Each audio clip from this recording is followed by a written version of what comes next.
다같이 사도신경으로 신앙 고백함으로 목요 새벽을 하나님 앞에 드리겠습니다. 전능하사 천지를 만드신 하나님 아버지를 내가 믿사오며 그 외아들 우리 주 예수 그리스도를 믿사오며 이는 성령으로 잉태하사 동정녀가 일어나시고 본디오 빌라도의 권을 받으사 십자가에 못 박혀 죽으시고 장사한 지 사흘 만에 죽은 자 가운데서 다시 살아나시고 하늘에 오르사 전능하신 하나님을 피하자 계시다. 저리로서 산자와 죽은 자를 심판하러 오시니라. 성령을 믿사오며 거룩한 공예와 성도가 서로 교통하는 것과 죄를 사하여 주신 것과 몸이 잘 사는 것 영원히 사는 것을 믿사옵나이다. 하나님 감사합니다. 새벽을 주님께 드립니다. 우리의 마음을 받으시고 우리의 정성을 받으시옵소서. 기도하는 자에게 용기를 주시고 주님을 의지하는 표현으로서 우리의 기도의 신실함을 거두어 주옵소서. 예수님의 이름으로 기도하옵나이다. 아멘. 찬송가 431장에서 주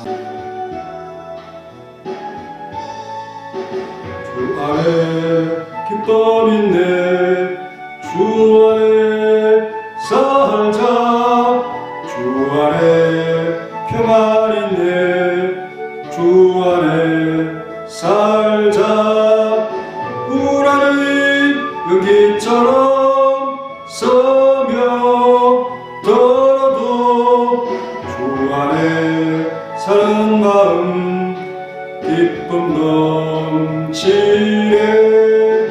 주 안에 사랑 있네 주 안에 살자 주 안에 소망 있네 주 안에 살자 금푸른 성난파도 밀어 덮쳐도 주 안에 사는 마음 평안 넘치네 주 안에 영생 있네 주 안에 살자 주 안에 천국 있네 주 안에 살자 물길이 지옥처럼 솟아 올라도 주 안에 사는 마음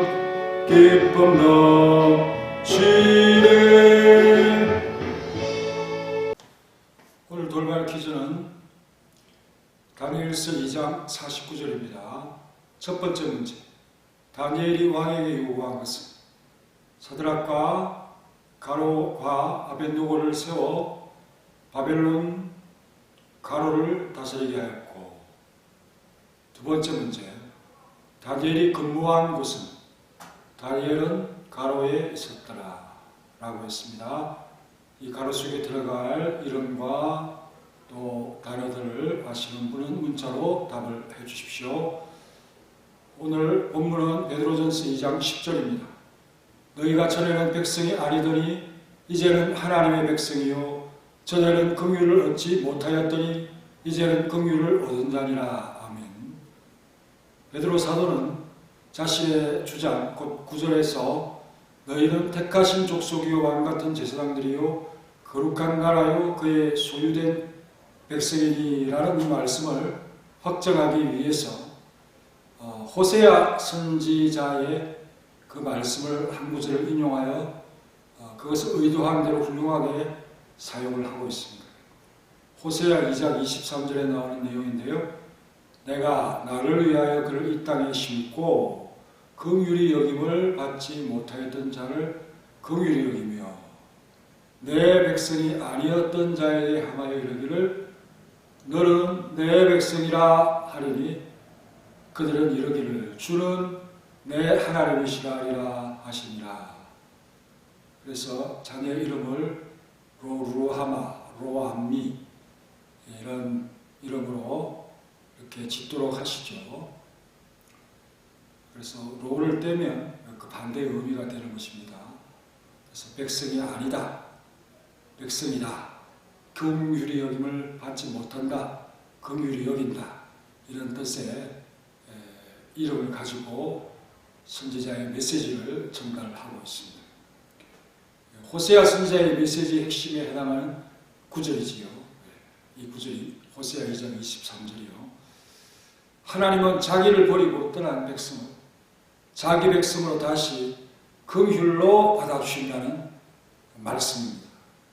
그 이유는 오직 자신의 영광과 기쁨을 위해서 은혜로 다시 그들을 품어주신다는 것이죠. 그렇게 긍휼을 베푸시는 하나님을 향해서 그들은 결코 주는 내 아버지요 나는 주의 자녀입니다.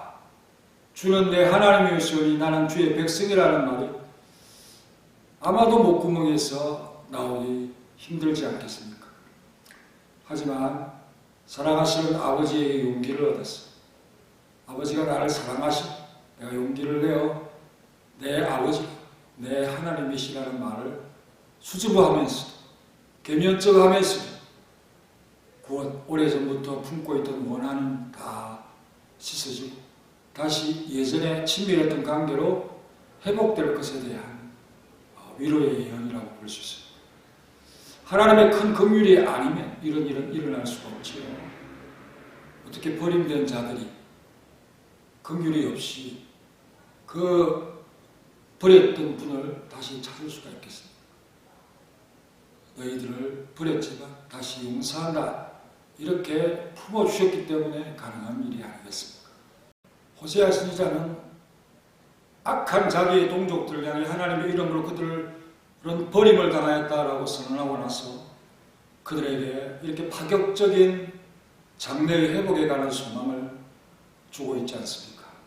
베드로는 우리의 이것이 그의 시대에 성취되었음을 상기시키고 있는 것이죠. 이는 유대인들이 찢겨진 몸의 지체들처럼 사방에 흩어졌기 때문입니다. 실로 그들은 하나님의 백성 중에서 제외된 것처럼 보였고 그들은 예배드리는 것을 잊어버렸으며 부패한 이방인들 속에 뒤섞여 있었던 것이죠. 그들은 명목상 아브라함의 자손이지만 하나님께 버림된 자들에 불과했던 것입니다.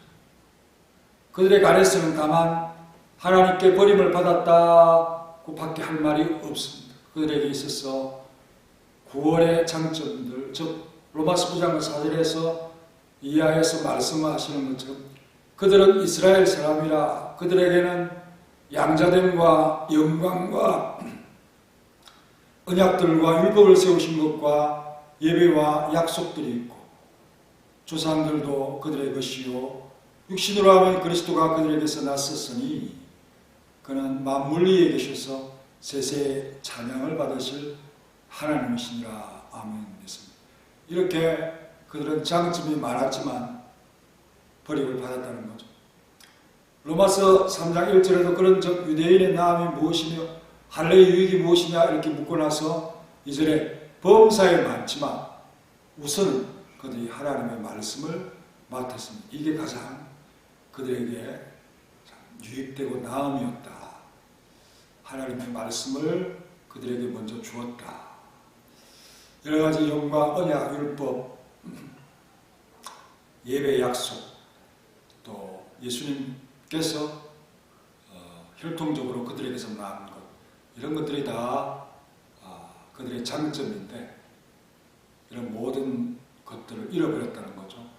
이러한 것들이 무용지물이 되어버린 상태라는 것입니다. 그러므로 그들이 그리스도 안에서 하나가 될 때 실로 그들은 하나님의 백성이 아니었던 상태에서 처음부터 다시 시작해서 하나님의 백성으로 되는 것이다 하는 것입니다. 로마서 9장 26절에서는 바울이 이 예언을 이방인들에게도 적용을 시키고 있죠. 로마서 9장 25절에 보면요. 호세아의 글에도 이르기를 내가 내 백성 아닌 자를 내 백성 사랑하지 아니하는 자를 사랑하는 자라 부르리라. 긍휼히 여기지 아니하는 자를 긍휼히 여기리라. 이걸 사람으로 바꿨죠. 너희는 내 백성이 아니라 한 그곳에서 그들이 살아계신 하나님의 아들이라 일컬음을 받으리라 한것 같으니라. 이방 지역에서 내 백성이 아닌 지역에서 살아계신 하나님의 아들을 알게 될 것이다. 또 그들이 하나님의 아들이라는 칭함을 받을 것이다. 이런 말씀입니다. 유대인들만의 우위성을 자랑할 근거가 되었던 여호와의 언약이 파괴된 때부터 그들은 이방인과 다를 바 없는 보통 백성이 되었습니다. 그러므로 백성 아닌 자들을 백성으로 삼으시겠다는 하나님의 약속, 유대인이나 이방인에게 차별 없이 적용되는 말씀으로 인식되고 있습니다. 하나님은 버림된 그들이라도 구원을 결코 잊지 않으시죠. 하나님께서 하고자 하시기 때문에. 전에는 긍휼을 얻지 못하였더니 이제는 긍휼을 얻은 자가 어떠한 일이 있어도 사랑할 자를 사랑하는 것은 하나님의 주권에 있습니다. 그 결정에 누가 시비를 걸고 불평할 자가 없죠. 다만 우리 주님의 긍휼만이 빛날 뿐이라는 것입니다. 하나님의 은혜만이 그 근거인 것입니다. 우리를 사랑하시는 근거는 하나님의 은혜입니다. 주께서 우리에게 자비를 베푸사 우리를 은혜로 받으신 것 외에는 그가 우리를 그의 백성으로 삼으신 이유를 달리 찾아볼 수 없다는 것이죠. 그렇다면 백성 아닌 우리를 하나님의 백성이 되게 하고 멀리 있던 자들을 화해시키는 것은 틀림없이 하나님의 선하시고 값없이 주시는 은혜가 아니겠습니까? 이 은혜를 기억하면서 오늘도 주님의 사랑 가운데 의심치 않고 주님을 믿고 의지하는 우리 모두가 되시기를 간절히 바랍니다. 다 같이. 하나님 감사합니다. 오늘 이 새벽을 주님을 위해서 드린다고 우리 무릎을 꿇으며 주님의 말씀을 묵상하며 기도합니다. 온 정성으로 주님께 우리의 마음을 드리게 하옵소서.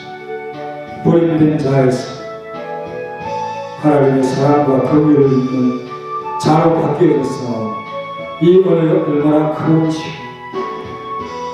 그 많은 장점과 유익을 가진 이스라엘이 그것을 관리하지 못하고 간직하지 못하고 다 잊어버리고 무용지물이 된 이런 상태 속에서 하나님께서는 애초에 그들을 사랑하셨고 그들을 홀로 남겨두지 않으시고 그도 자기의 품속에 다시 들이신 하나님의 사랑을 의심치 않습니다. 그 사랑은 그 외 지역에 살고 있는 이런 자를 긍휼히 여기시고 동일하게 불러주셔서 모두가 그리스도 안에서 하나가 되는 놀라운 은총을 주시고 주님의 사랑과 평안과 은혜로서 함께해 주신 것을 감사하고 오직 주님만을 기쁘게 해드리고 그로부터 주시는 위로와 평안과 사랑을 하나도 잃어버리지 않고 우리 가슴에 크고 넉넉히 주님을 기쁘게 할 수 있는 귀한 은혜의 사람들이 되게 도와주옵소서. 기도하는 습관을 잊지 않게 하시고 하나님을 향해 찬양하고 기뻐하는 성도들이 되게 도와주옵소서. 예수님의 이름으로 기도하옵나이다.